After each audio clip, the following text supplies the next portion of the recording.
दोस्तों, जब गौतम बुद्ध से पूछा गया क्या अकेले चलना बेहतर है या साथ में, तो उन्होंने कहा मूर्ख के साथ चलने की अपेक्षा अकेले चलना बेहतर है।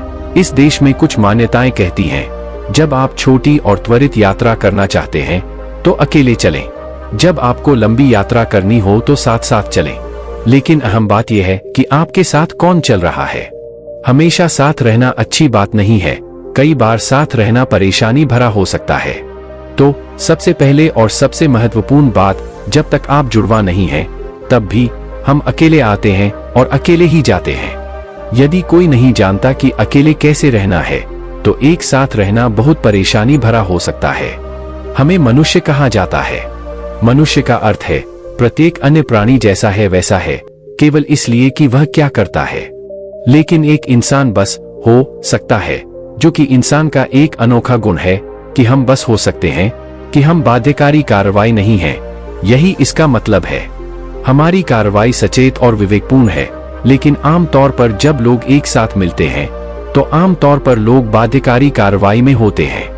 यह एक संघ हो सकता है जहां कोई उद्देश्यपूर्ण कार्रवाई हो सकती है, या यह एक गिरोह हो सकता है जहां अधिक उद्देश्यपूर्ण कार्रवाई हो सकती है, या यह एक भीड़ हो सकती है जो एक बाध्यकारी कार्रवाई हो सकती है। तो मूल रूप से मानव होने का मतलब है कि हम अपने भीतर विकास के उस बिंदु तक पहुंच गए हैं कि अगर हम चाहें तो हम बस यहां बैठ सकते हैं, बस हो सकते हैं। हम इस पर विचार कर सकते हैं कि क्या कदम उठाया जाए और क्या नहीं।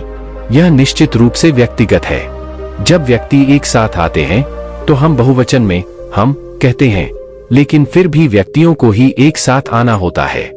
एक व्यक्ति होने का मतलब है कि आप और अधिक विभाजित नहीं हैं। इसका मतलब है कि आप सिर्फ एक हैं। लोग अपने आप को अपने भीतर ही विभाजित करने के लिए अलग अलग तरीके ढूंढते हैं। भारत में 10,000 वर्षों के सांस्कृतिक इतिहास के साथ हमने खुद को विभाजित करने के लिए विभिन्न शब्दों का आविष्कार किया है। लोगों के लिए आत्मा, परमात्मा, अहंकार, यह और वह के संदर्भ में बात करना बहुत आम बात है। लेकिन हर संस्कृति में यह अपने तरीके से होता है। जब चीजें सही चल रही हों, जब अच्छे काम हो रहे हों, अगर आप लोगों से पूछें तो वे कहते हैं, हाँ मैंने यह किया। जब चीजें सही नहीं होती हैं, जब चीजें गलत होती हैं, तब वे किसी को ढूंढने की कोशिश करेंगे। अगर उन्हें कोई नहीं मिलता है तो वह हमेशा वहां होता है, ऊपर की ओर इशारा करते हुए। जब वे बहुत अद्भुत होते हैं तो निस्संदेह उन्हें इस बात पर गर्व होता है कि वे कितने अद्भुत हैं। जब वे बुरे हो जाते हैं तो कहते हैं, यह मेरा अहंकार था। मिस्टर ईगो हमेशा एक गिरा हुआ आदमी है। तो व्यक्तिगत का मतलब है कि अगर मैं अद्भुत हूं तो वह मैं हूं, यदि मैं बुरा हूं तो वह मैं ही हूं। आप सभी, क्या आप 24 घंटे अद्भुत हैं? नमस्ते, क्या आप 24 घंटे अद्भुत हैं? नहीं, नहीं, कभी अद्भुत, कभी अप्रिय, कभी सुंदर, कभी कुरूप, कोई बात नहीं। अगर हम यह समझ लें कि यह मैं ही हूं जो बिल्कुल अद्भुत होने में सक्षम है, और यह मैं ही हूं जो किसी दूसरे क्षण बिल्कुल गंदा होने में सक्षम हूं, तो धीरे धीरे गंदापन के क्षणों की संख्या कम होती चली जाएगी। अगर मैं देखूं तो जो अद्भुत है वह मैं हूं, जो घृणित है वह है। भारत में हमारे पास कई शब्द हैं, यह मेरा कर्म है, मैं क्या कर सकता हूं। नहीं, आपको इसे ठीक करना होगा। एक व्यक्ति होना बहुत महत्वपूर्ण है। इसका मतलब है कि आप और अधिक विभाज्य नहीं हैं। अगर मैं अद्भुत हूं तो वह मैं हूं, यदि मैं बुरा हूं तो वह मैं ही हूं, अगर मैं सफल हुआ तो वह मैं ही हूं, यदि मैं असफल होता हूं तो वह मैं ही हूं। आपको इसे ठीक करना होगा।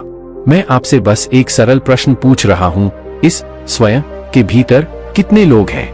नमस्ते, आपके भीतर कितने लोग हैं? 1, 2, केवल 1। यदि आप एक हैं तो आप सामान्य इंसान हैं। यदि आप एक से अधिक हैं तो आप या तो सिजोफ्रेनिक हैं या आप ग्रसित हैं।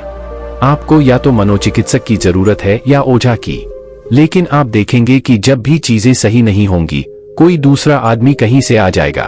तो एक व्यक्ति बनने का मतलब है कि आपने उन सभी पॉपअप को खत्म कर दिया और कहा, यह मैं हूं, यह जो मैं हूं इसके कई आयाम हैं। यदि मैं यह नहीं देखता कि यह एक व्यक्ति है, मैं इसे और विभाजित नहीं कर सकता, तो परिवर्तन नहीं होगा।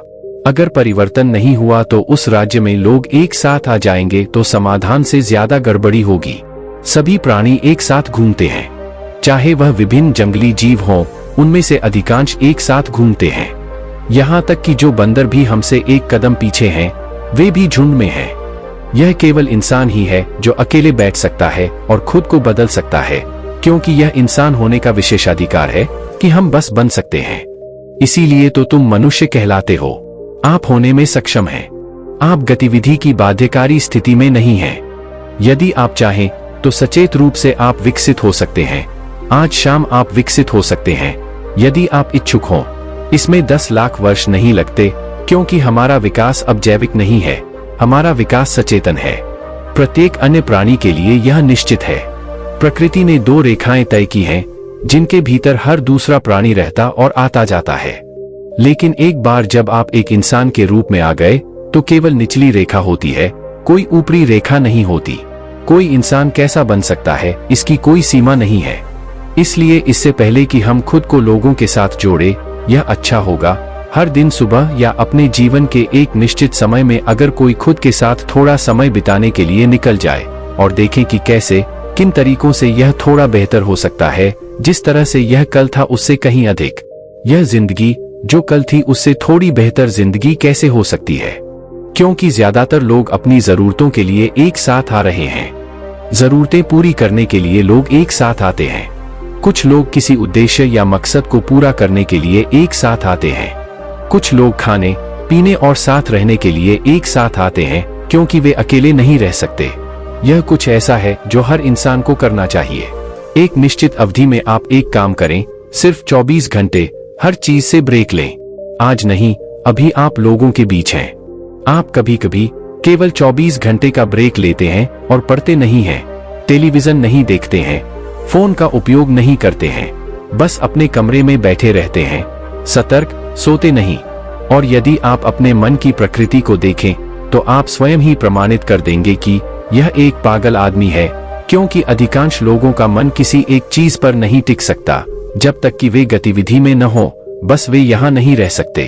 बाध्यकारी अवस्था में मनोवैज्ञानिक गतिविधि चालू रहती है।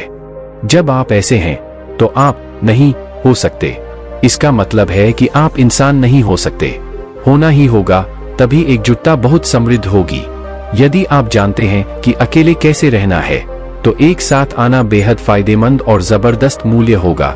इसका मतलब है कि हम सचेत रूप से एक साथ आए हैं। दोस्तों, क्या आपको यह कहानी अच्छी लगी? अगर अच्छी लगी तो के माध्यम से आपने अनुभव पाठकों के साथ जरूर शेयर करें।